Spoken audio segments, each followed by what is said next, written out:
Jason was once a member of the heroes' party summoned to another world. Full of anticipation to fight side by side with his teammates, he instead met a tragic end in a gloomy dungeon. Betrayed mercilessly by those he trusted, he lost his life. Just when he thought it was all over, he woke up in a mysterious divine realm of the other world. In front of him appeared Tamamo, the goddess of the moon, who was as beautiful as a celestial being. Tamamo presented him with a life-changing choice. He could either be reincarnated, starting a brand new life while retaining his past memories, or he could head to the afterlife, undergo a millennium-long cycle of reincarnation, and forget everything to start anew. Without hesitation, Jason chose the former. Thus, he embarked on a journey full of unknowns and was reborn as the adorable Kitsune girl, Luna. After being reborn, Luna grew up gradually in a warm Kitsune village. She discovered that she possessed many amazing skills. She had the spirit vision ability, which allowed her to see spirits, and she also had talents in various types of magic, such as ice, illusion, lightning, and space magic. However, this world was being by a dark force. The heroes team, led by a narcissistic and selfish hero and saint, had failed to fulfill their mission of defeating the King of Fiends. They were so greedy for the privileges that came with being summoned that they completely ignored the world, sinking deeper into chaos. Jason Strider, a member of the heroes' party summoned to another world, meets a tragic fate. In the depths of a dungeon, he is betrayed by his supposed teammates. As everything around him fades to black, he hears their laughter. In his final moments, he thinks of the people who helped him when he first arrived in this strange land and wonders what their reactions will be when they learn of his death. After his consciousness fades, Jason finds himself in a realm with a vast, starless sky and a beautiful full moon that bathes the world in silver light. Confused, he voices his thoughts to the sky, questioning whether he is dead or dreaming. To his surprise, he receives an answer from a stunning woman. She has long, silver hair that seems to shine like the moon, a dark blue kimono that accentuates her beauty, fox ears, and 9 long, silver tails. She introduces herself as Tamamo, the goddess of the moon in this world. Tamamo reveals that Jason was pushed into a trap by his companions and killed. She then offers him a choice: start a new life in this world or move on to the afterlife. If he refuses, his soul will be sent to the afterlife for thousands of years. His memories and experiences will be erased, and he will be reincarnated as a different person. Accepting means keeping his memories and skills, but he will lose his levels, start life again as a baby, and be reincarnated as a female. This is because the only body with a good affinity for his soul is female. After some thought, Jason decides to accept the offer, hoping for a new adventure in this world.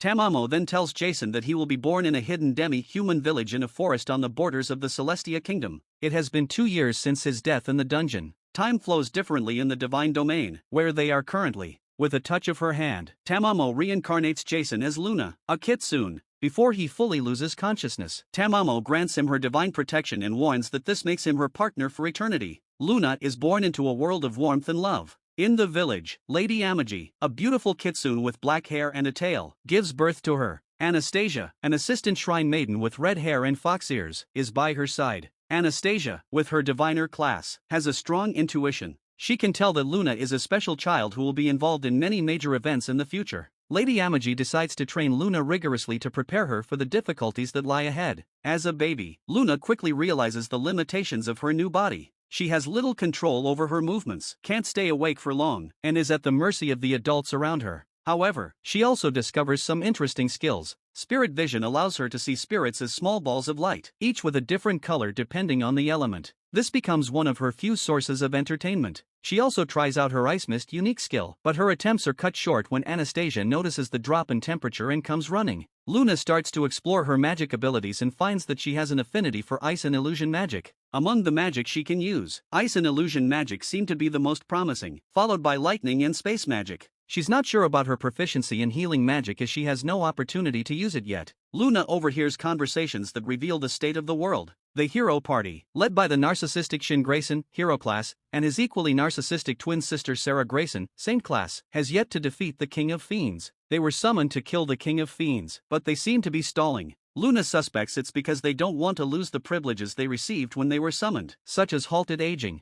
Luna also learns that her father, General Deacon, is a general of the Beast Kingdom Savannah. He is currently on the front lines, fighting as part of a unified army against the Fiends. The unified army is made up of elites from many countries, all races living on the continent, and their goal is to guard the borders of the land of Fiends and clear a path for the heroes to reach the King of Fiends. Luna hopes that the heroes will hurry up and complete their mission so that her father can come home safely. On the front lines, the long-awaited news arrives. General Deacon's subordinate rushes into his tent, shouting that the heroes have finally arrived, along with reinforcements from the Celestia Kingdom and the Princess Knight, Nia. Deacon is initially filled with hope, thinking that the long-awaited end to the war is finally in sight. However, when he goes to meet the new arrivals, he quickly realizes that not everything is as it seems. While most of the heroes look ready and prepared for battle, there are a few who appear to have never trained at all. Deacon decides to find the Princess Knight and ask about her plan of action. When he meets Princess Nia, they exchange greetings. Nia apologizes for the delay and assures Deacon that now that they are here, they can finally make the final push to defeat the King of Fiends. She also mentions that she will send her forces to relieve Deacon's men on lookout duty so that they can get some rest. Later, Princess Nia asks to meet with Deacon and the other generals in private. When they gather, she asks the demon and elf generals to set up a soundproof barrier. She reveals that the hero and saint are the main reasons for the delay. The hero is more interested in seducing women, and the saint wants to keep the anti-aging perk of being summoned. They may also be involved in the death of a helpful summoned person who was part of the hero's team and had the scout class. Additionally, there is a perverted alchemist causing trouble among the troops. As the days pass, the battles continue. Deacon notices a large amount of killing intent directed at him from behind. At first, he thinks it's just the usual feeling on the battlefield, but as it persists, he begins to suspect that the hero and saint may be behind it. At a meeting to plan the final offensive against the King of Fiends, the absence of the hero and saint is noted. The generals decide to start preparations and set out in 2 days, taking a slow approach to minimize losses. Before the meeting ends, Deacon privately asks Princess Nia to look after his wife and daughter if he were to fall in battle. Princess Nia agrees, revealing that she is engaged to Deacon's youngest brother. This gives Deacon an extra reason to stay alive and return home safely. General Deacon's suspicions about the hero and saint are confirmed when he overhears their conversation. The saint wants the hero to kill Deacon so that she can use his tail as a scarf. They plan to try again during the next battle, and if that fails, they will attempt to assassinate him in camp. Deacon is enraged by this revelation and shares it with the other generals. The generals are shocked and disgusted by the hero and saint's motives. They decide to have the hero and saint appraised to see if they are even fit to fight the King of Fiends. Blake Smith, a blacksmith and a hero, is called in to perform the appraisal. He reveals that the hero and saint have terrible titles and curses. Titles like narcissist, false hero, enemy of women, one hated by gods, and false saint have negative effects on their stats and abilities. They also have curses, such as hatred of the moon goddess LV. 10, which decreases their int stat, increases their sense of pain, and severely weakens them during the night, especially during a full moon. Just as they are discussing these findings, the soldiers on patrol blow the horn, signaling an enemy attack. The King of Fiends is leading the charge. Deacon orders Blake to round up the heroes for the final battle. The battle that ensues is fierce. The heroes take on the King of Fiends, while the rest of the army fends off the smaller fiends. As the sun starts to set, the hero unleashes his holy sword skill, bringing down a massive pillar of light that splits the King of Fiends in half. The saint then uses her holy purification to finish it off before it can regenerate. The King of Fiends lets out a scream of pain and fury, and as the golden light of purification covers it, the king's corpse crumbles into ashes. With the king's death, the smaller fiends also start to fall. However, the battle takes a toll on Deacon. The King of Fiends' scream is so loud that it bursts his eardrums, and he becomes dizzy from the pain. He quickly drinks a healing potion, and as the healing takes effect, his hearing slowly starts to return. After the battle, most of the heroes are summoned to the divine domain by the god of summoning. He appears in a white space, sitting on a throne. He thanks the heroes for killing the King of Fiends and cleansing the world of its miasma. Then, he offers them a choice: return to their previous world with their memories intact but lose all the power they accumulated in this world, or stay in this world, start aging again, and have their stats and levels slightly lowered. Blake Smith contemplates his choice. He thinks about his life back in his original world, which he finds monotonous. In this world, he has felt more alive and has made new friends. He decides to stay. After making his choice, he is surrounded by a purple light and sent back to the battlefield.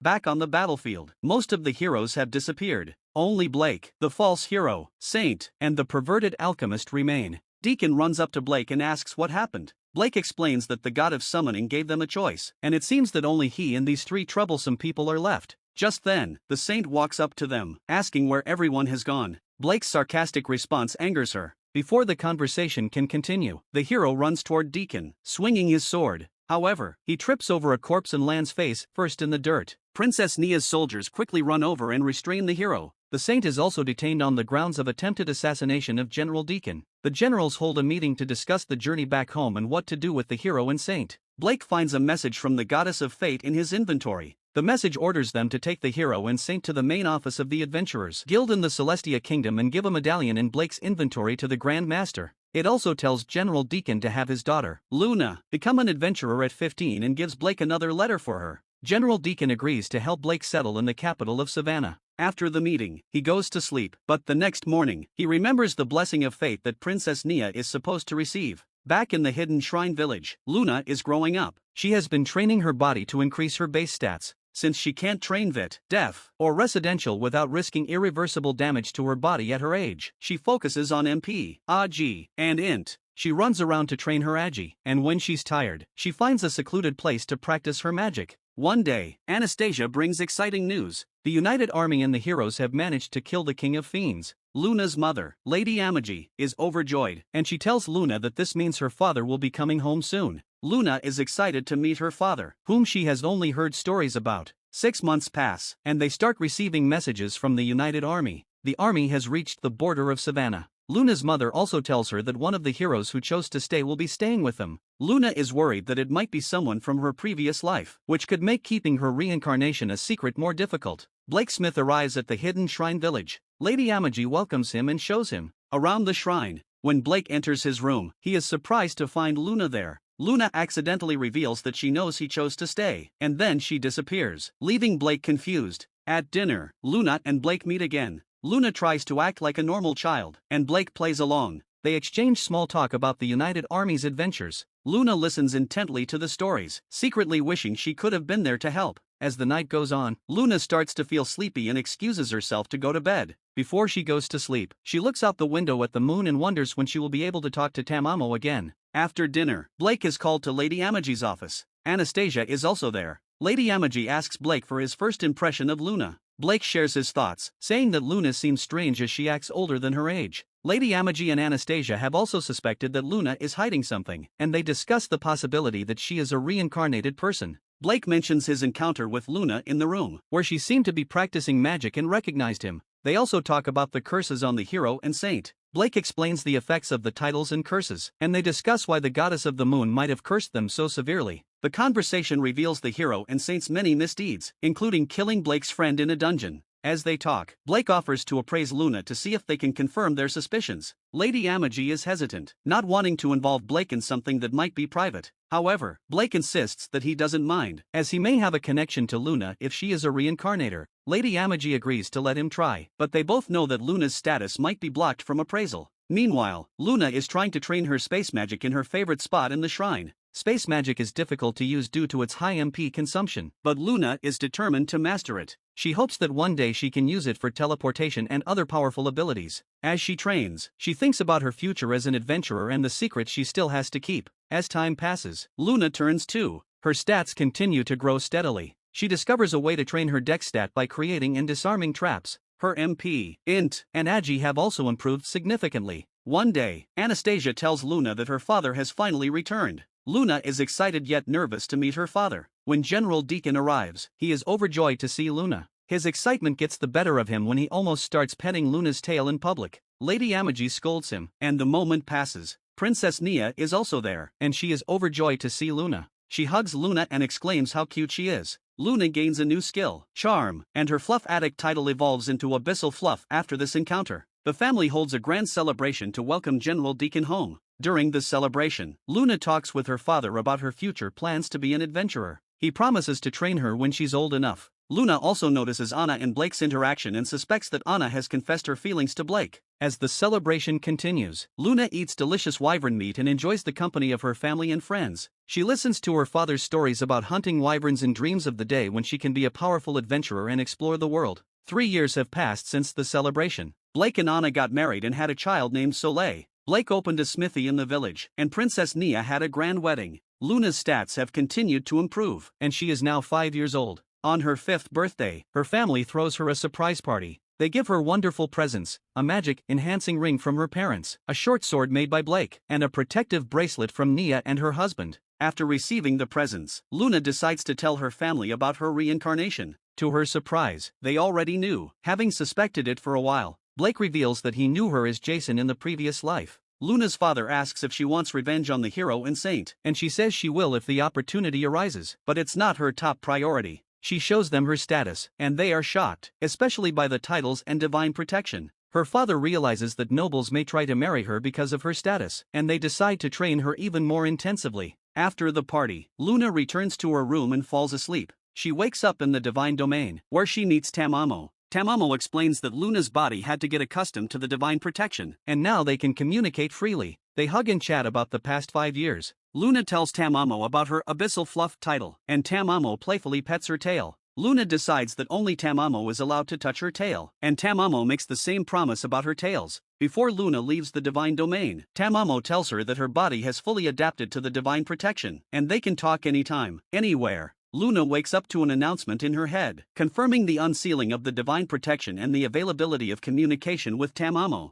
The day after Luna's birthday, Lady Amagi prepares to start Luna's magic training. Anna goes to wake Luna, and Luna is beaming because she got to see Tamamo the night before. Luna tells her mother and Anna that they can no longer touch her tail because she made a promise to Tamamo. Lady Amagi then outlines Luna's training plan from now until she turns 15. She will oversee Luna's magic and racial skills training. General Deacon will teach her close quarters combat and swordsmanship, and Anna will teach her survival skills. Lady Amagi tells Luna that they will start with the basics and gradually increase the difficulty. Luna asks about the monsters around the village that can help her level up. Jason, a member of the heroes' party summoned to another world, met a tragic end at the hands of his treacherous teammates in a dungeon. Just as he thought his life was over, he found himself in a mysterious divine realm. There, he encountered Tamamo, the enchanting goddess of the moon. Tamamo presented him with a life-altering choice: reincarnation with his memories intact or an afterlife of oblivion and rebirth. Jason chose reincarnation and was reborn as Luna, a kitsune in a hidden demi-human village on the borders of the Celestia Kingdom.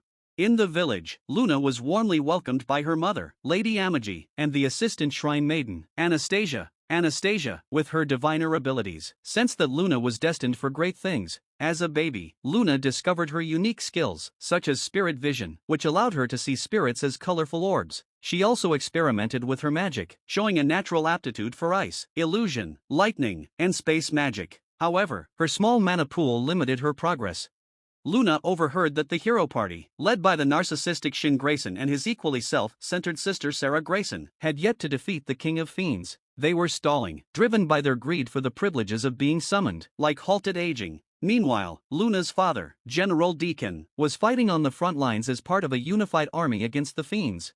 As Luna grew older, she began a rigorous training regime under her parents. Her father, a strict but loving instructor, made her run laps around the shrine until she was on the verge of collapse and then practice sword swings. He believed that mock battles were the best way for her to learn, as they simulated the intensity of real combat. After her physical training with her father, Luna would move on to magic training with her mother.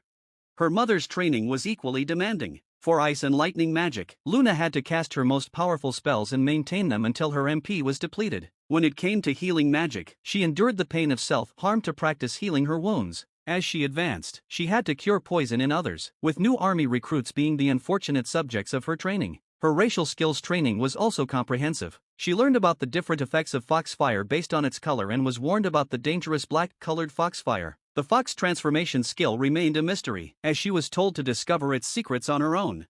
During her training, Luna also learned about the world's situation. The hero party's incompetence and self-serving behavior were causing more problems for the unified army. General Deacon faced constant danger on the battlefield, and he suspected that the hero and saint were targeting him. Their true motives were revealed when Deacon overheard them plotting to kill him for the saint's desire to have his tail as a scarf. On the front lines, the situation was dire. The Fiends' attacks were relentless, and the unified army was struggling. The arrival of the heroes initially brought hope, but it soon became clear that not all of them were committed to the cause. The hero and saint's true nature was further exposed when they were appraised. They had acquired terrible titles and curses, such as narcissist, false hero, enemy of women, and hatred of the moon goddess LV-10. These not only affected their abilities but also revealed their heinous actions, including the killing of Blake's friend in a dungeon. The final battle against the King of Fiends was a brutal struggle. The heroes, along with the unified army, fought with all their might. The hero used his holy sword skill, and the saint employed her holy purification to finally defeat the king. However, the battle took a toll on General Deacon, who suffered hearing damage from the king's scream. After the battle, the heroes were given a choice by the god of summoning: return to their original world or stay in this world with certain conditions. Blake decided to stay, while the false hero, saint, and a perverted alchemist also remained. Back in the real world, the hero and saint's true colors were fully shown when they tried to attack General Deacon. They were detained, and the generals received a message from the goddess of fate. They were ordered to take the hero and Saint to the main office of the Adventurers Guild in the Celestia Kingdom and give a medallion to the Grand Master. The message also mentioned Luna's future as an adventurer. Back in the hidden shrine village, Luna continued to grow and train. When she was 5 years old, her parents threw her a surprise birthday party. She received wonderful gifts, including a magic-enhancing ring from her parents, a short sword from Blake, and a protective bracelet from Princess Nia. It was also at this time that Luna decided to reveal her reincarnation secret to her family. To her surprise, they already knew, having suspected it for a while. As the years passed, Luna's skills and stats improved significantly. She trained hard, increasing her proficiency in various magic skills and physical abilities. At the age of 15, she was given her final task to hunt in the forest until she reached level 5. In the forest, she encountered kobolds. Using her bow, she quickly took down a few. When faced with a larger group led by a kobold leader, she used her lightning magic and ice mist unique skill to set traps and defeat them. Her level-up stats were astonishing, and she realized she needed a way to control her strength.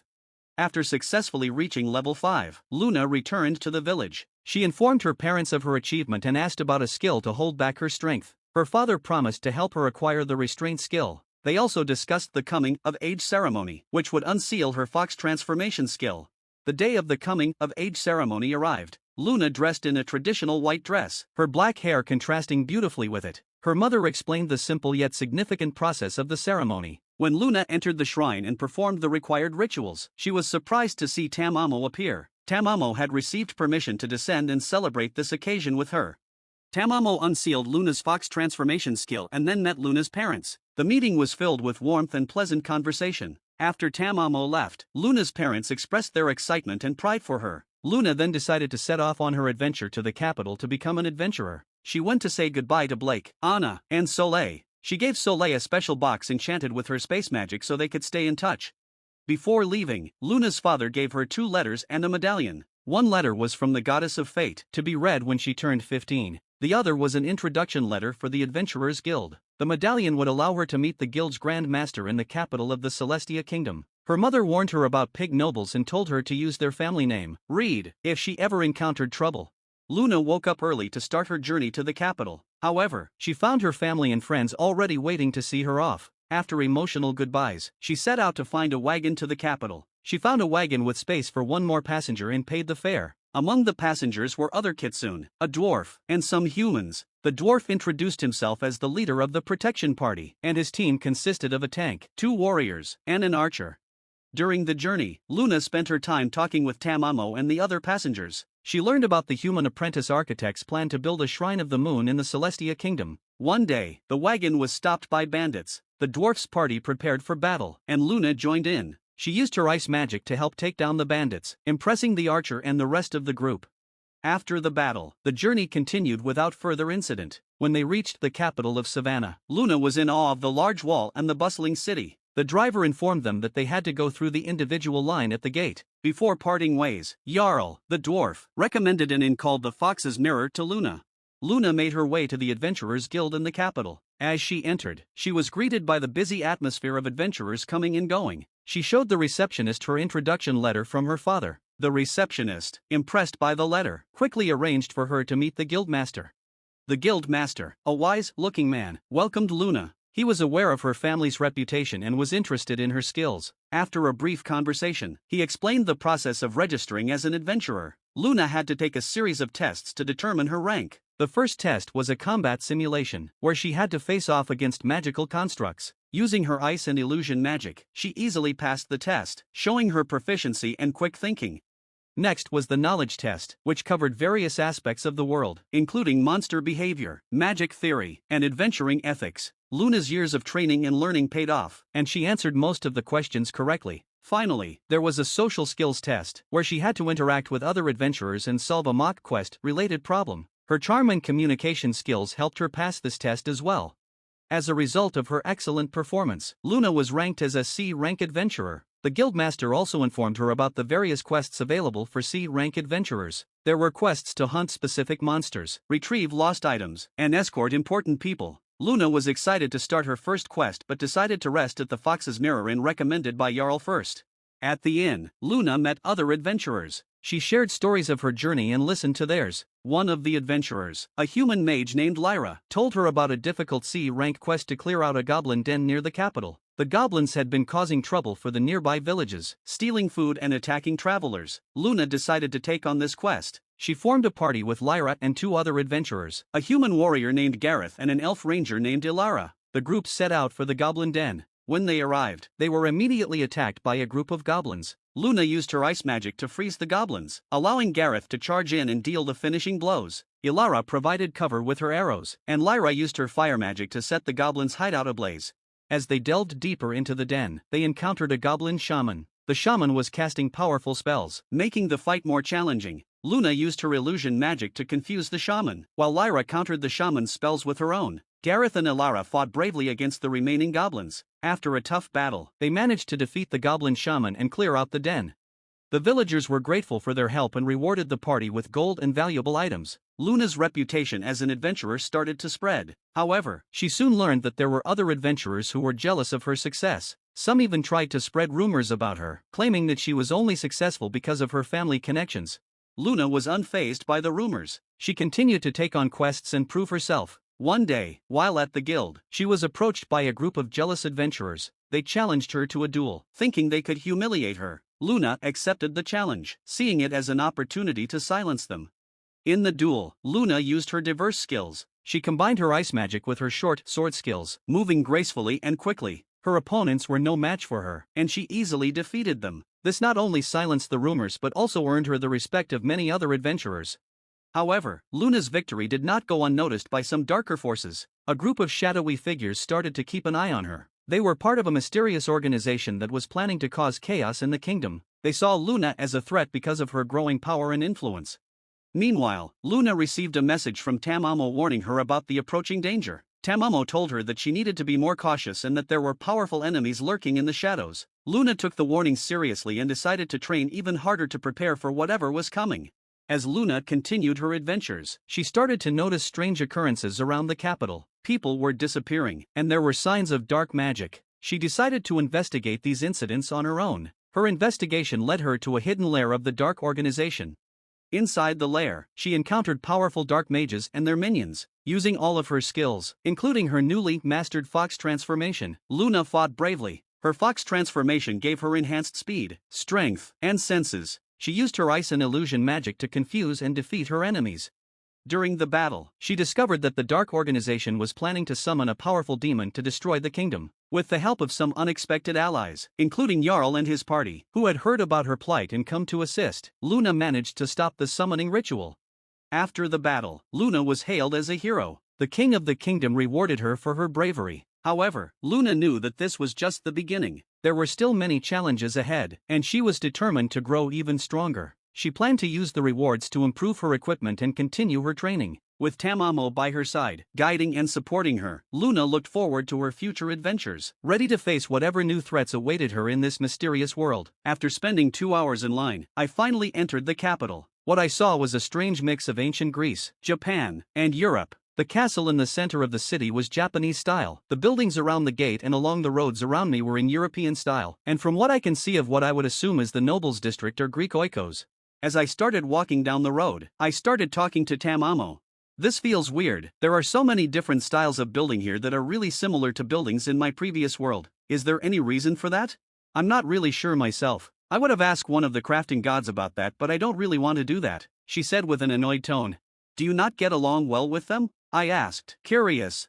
It's not that. I'm good friends with a few of them. It's just the younger ones are always trying to seduce me. I see. Then I need to learn how to kill a god or two, I said with a dark expression. Oh, and I thought I was the possessive one, she said laughing.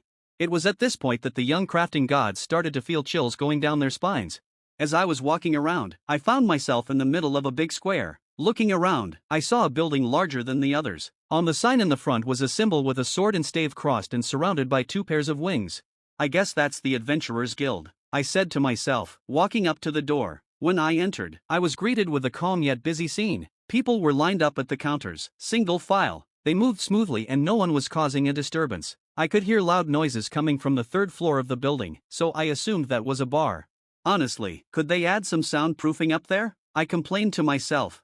I was taught how to dull my sense of hearing and smell during my training, but it was still loud enough to be annoying. It was then that a guild employee walked up to me. She was a demon girl that was about the same height as me. She had 2 horns growing out of her forehead that were the same color as her skin and ended with purplish tips. "Welcome to the Adventurers Guild. Is there anything you need help with?" She greeted me with a business smile. "I'm here to register as an adventurer. Which counter do I go to for that?" I asked, politely retuning a smile. She blushed a little, then said, "It's right this way." I followed her, confused by her reaction. "You need to realize that you are quite the looker, Luna. If you're not careful, you'll attract some annoying fleas," Tamamo warned, a hint of jealousy in her voice. "Really, I don't think so, at least not compared to you anyway," I said, trying to soothe her. "You have no idea how happy it makes me to hear you say that." I could tell she was smiling with the way she said that. Once we reached the counter, the demon girl started preparing documents that needed to be filled out. They were simple: name, race, class, where you're from, that kind of stuff. Once I finished filling that out, I handed over the documents. "Then, Miss Luna, all that's left is to get your card and receive an explanation on how the guild works," she said, trying to be professional. I could see her stealing glances my way while she was putting a large crystal ball on a stand and placed a metallic card beneath it.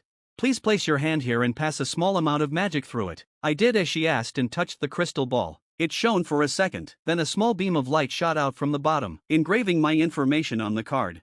"How interesting," I said. "I wonder how this works.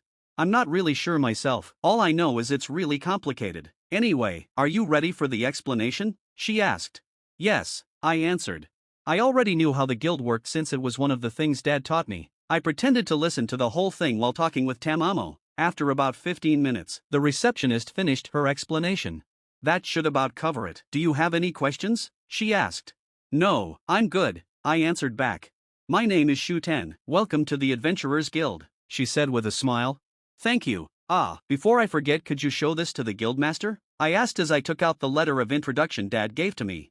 "The guildmaster?" she asked as she took the letter from me, confused. When she read the name on the letter, her eyes went wide. "I'll deliver this right away. Please wait for a moment," she said and ran off. After about 5 minutes, Shuten returned. "Please follow me. The guild master would like to meet you." She seemed a bit nervous as she led me to the 4th floor. We stopped in front of a big door at the end of the hall. Shuten knocked on the door and waited for a reply. I heard a voice tell us to come in, so Shuten opened the door. Sitting behind the desk was a slightly muscular elf. He had long green hair the shade of pine needles. He had one blue eye and a green one. When he saw me, he stood up and walked over to me. He offered a handshake and I obliged.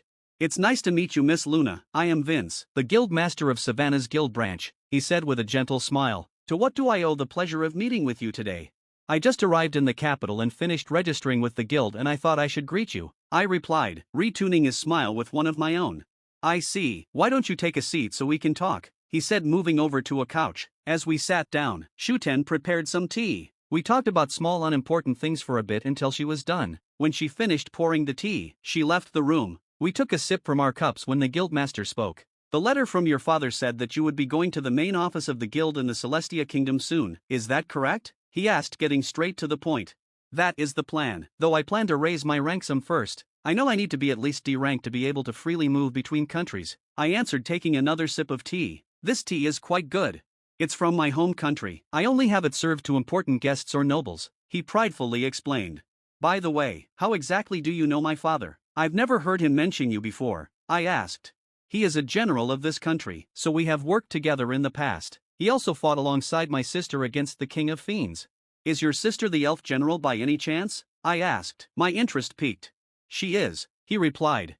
"I wonder if I will ever meet her. Dad told me she was the best at archery in the whole United Army. I kind of want to test my skill against hers," I said, my competitive spirit showing. "Ha ha ha, I see you are as competitive as your father," he laughed. We continued to chat for a while longer about my father. Before I knew it, it started getting dark. "It seems to be getting late. I should go," I said, standing up. "Do you need me to recommend you an inn?" he asked, moving back to his desk. "No, I plan on staying at an inn called Fox's Mirror. I was told it's close to the guild," I said, declining his offer. "Yes, it right across the square. Just exit the guild and go straight." He sat down and gave me directions. "Thank you very much," I said, bowing my head a little. "It's nothing. I enjoyed chatting with you. You are very easy to talk to, unlike the other nobles out there," he said wearily. "Well, I wasn't really raised like a noble. Heck, I learned my family name just before I left the shrine village, I replied as I left the room, shutting the door behind me.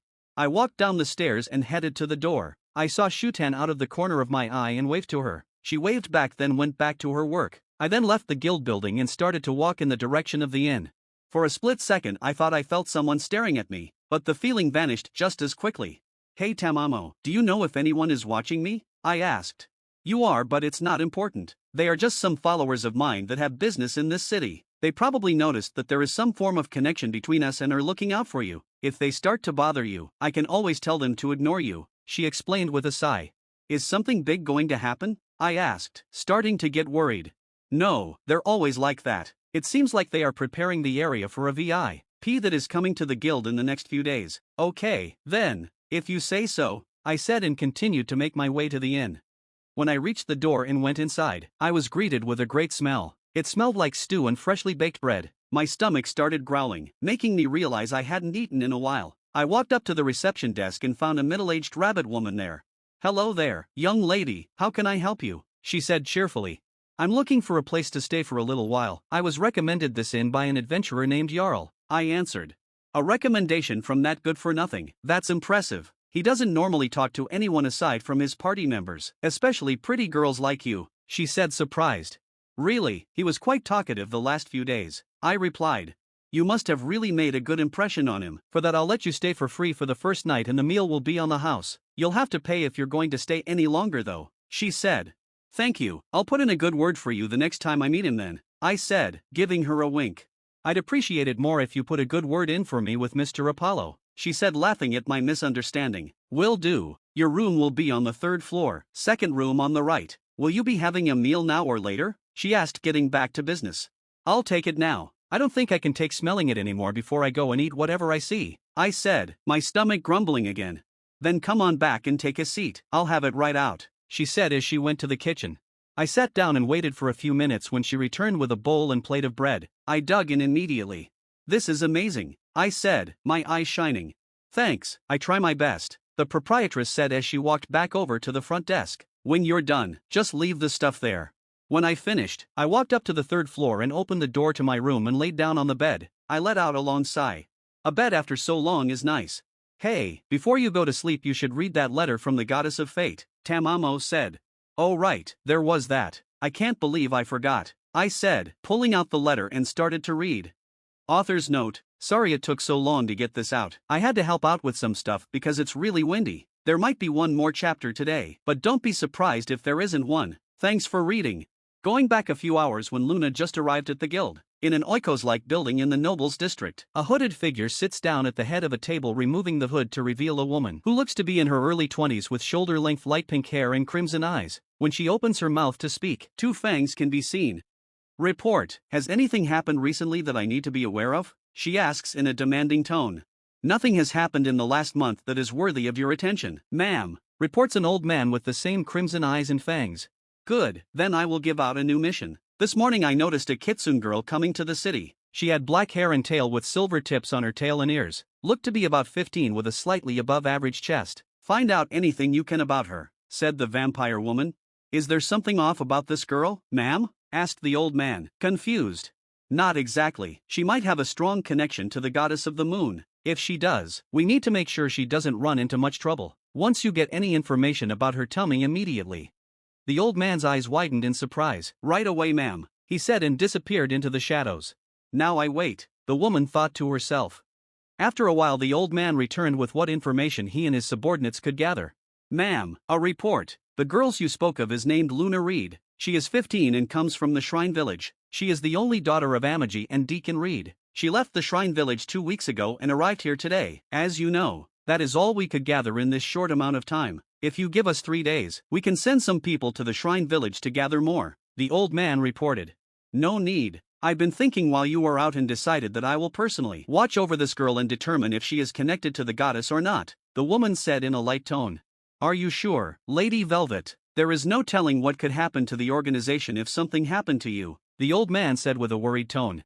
Oh please, you and I both know that's not true. You practically run this organization already. If anything, I'm just a figurehead that is used to keep those younger ones in check, Velvet said in a joking manner.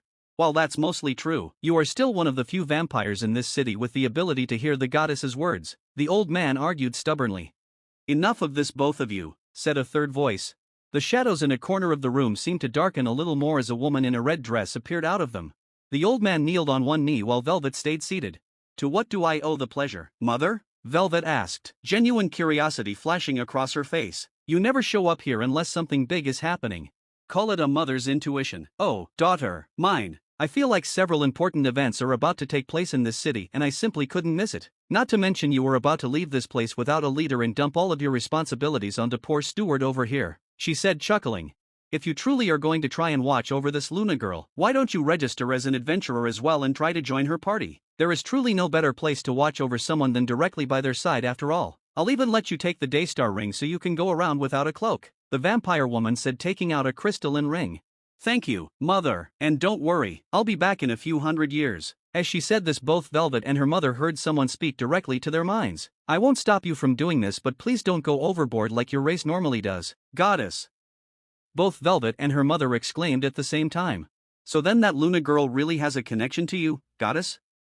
Asked Velvet in a shaky tone. Of course, she does, she is going to be my wife, Tamamo said with pride. The two froze on the spot, eyes open so wide they could fall out any moment. I'm only telling the two of you this since the others would start to go crazy. Especially that one who thinks I'm in love with him, Tamamo said coldly. The two felt the room's temperature drop several degrees. Do you want us to take care of the despicable piece of trash? Velvet asked, visibly shaking in fear of Tamamo's tone and anger at the vampire whose ego was growing too large. No, I'll leave him to Luna. She'll do many more terrible things to him than either of you would. Just don't tell her right now or she'll likely try to go hunt him down immediately and she's not strong enough to face him yet, Tamamo said, her voice going back to her normal cheerful tone. Understood, they both said. Oh, and Velvet, was it, please be a good friend to Luna.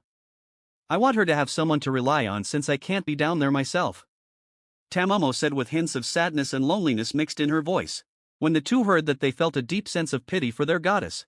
I understand, goddess, I will do my utmost best to befriend her.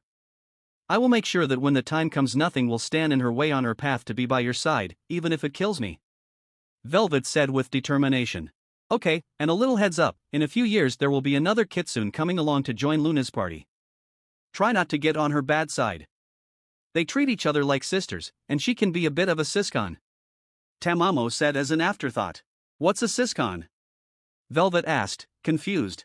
Just think of it like a little sister who is extremely attached and overprotective of her older sister to the point it's nearly an obsession, Tamamo explained. How scary, Velvet said, shivering for a different reason than earlier.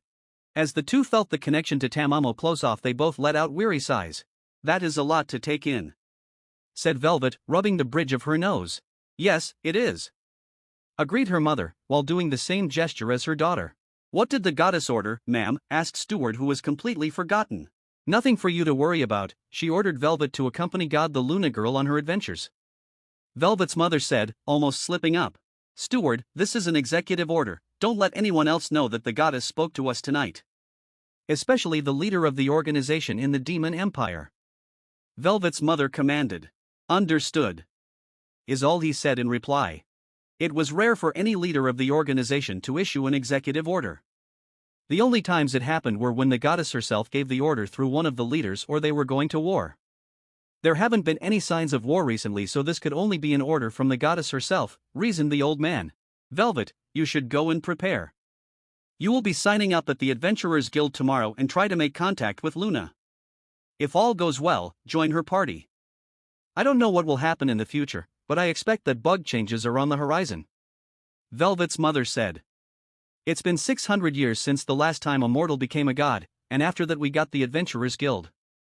I wonder how this future goddess is going to change the world, she thought, letting out an inaudible chuckle. Author's note, this will be the last chapter of the day. In order for me to not burn out while writing this story, I will be taking a break from the rest of today until Friday. Thank you to those who showed concern for me in the comments. While I can't give you anything physically, I will at least make sure to deliver quality storytelling in the future for you to enjoy. Thank you all for reading. I look forward to writing for all of you again soon.